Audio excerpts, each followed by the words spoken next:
Hey everyone, and welcome back to THFE. My name is Paints, and I'm going to be bringing you guys a quick recap of this new article that was posted on IGN recently, where 343 revealed some new info on Halo 5. They showed off 2 Forge maps, which will be available on January 9th, called Orion and Pegasus. They mentioned vehicle-focused experience. They talked about new additions to Forge, such as multiple palettes, terrain sheets, more options for usability, and new lighting setups. I'm going to be specifically addressing the Forge details. However, there will be a link in the description to the full article, so you can check out the rest of that stuff. So as for Forge news, there was some gameplay posted as well, and I wanted to kind of talk about some things that I noticed in the video. Usually here at THFE we don't usually speculate, but that's all we can really do at this point, and this is actually some really exciting stuff. So the first shot we get to see is this massive mountain range, and it only leads me to believe that this would be one of the canvases, unless they managed to pull off pieces this large without affecting frame rate. This is most likely something that's built into the canvas, but it actually does look like we can access some of the terrain. And if you look to the far right in this picture, this is on the map called Orion, you'll see a rock formation that again looks very developer-like. It doesn't look like the kind of rocks we would be able to manipulate.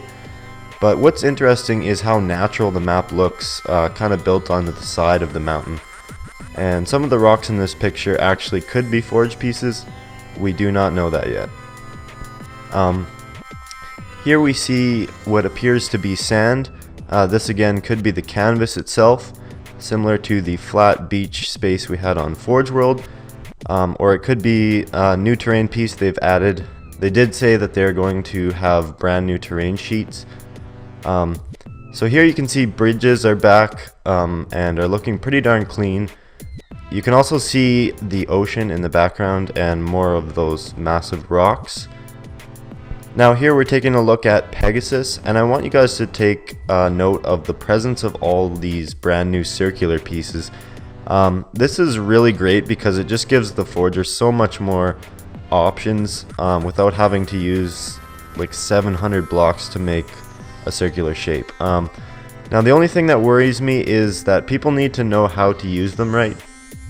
So we don't end up with ring around the rosy kind of gameplay, especially with sprint and thruster. So here again you can see just how many of those new circular pieces we have. Those could be multiple pieces phased into the air, or it could be just one pre-made piece. We don't know that. If you look at the bottom of this picture, you'll see a flat, small terrain piece that the player is standing on. And if you've ever worked with terrain before, you'll know that the small flat rock pieces are very important. That's something we kind of lost in H2A, and it does affect how detailed you can get with terrain. So here we've got some clean looking stairs. This almost looks like a variation of the ramp incline large piece with stairs on it. And it actually looks really useful as well.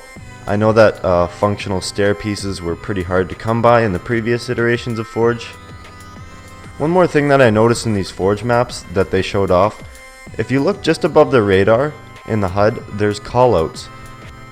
So if this is a Forge canvas and there's callouts that actually appear in-game as you progress through the map, this could mean that there will be custom callouts that you can change the size of and hopefully fully customize the name, and not just have a list of general callouts that you would find on any Halo map.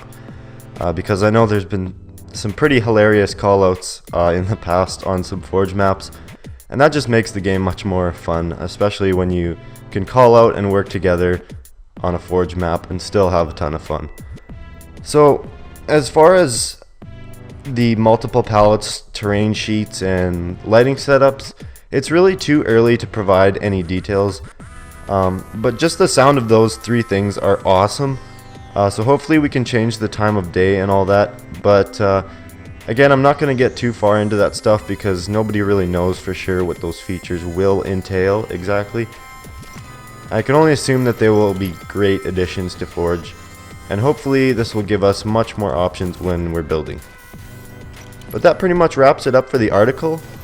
I'd be very interested to hear what you guys think, if you guys want to leave your thoughts down below.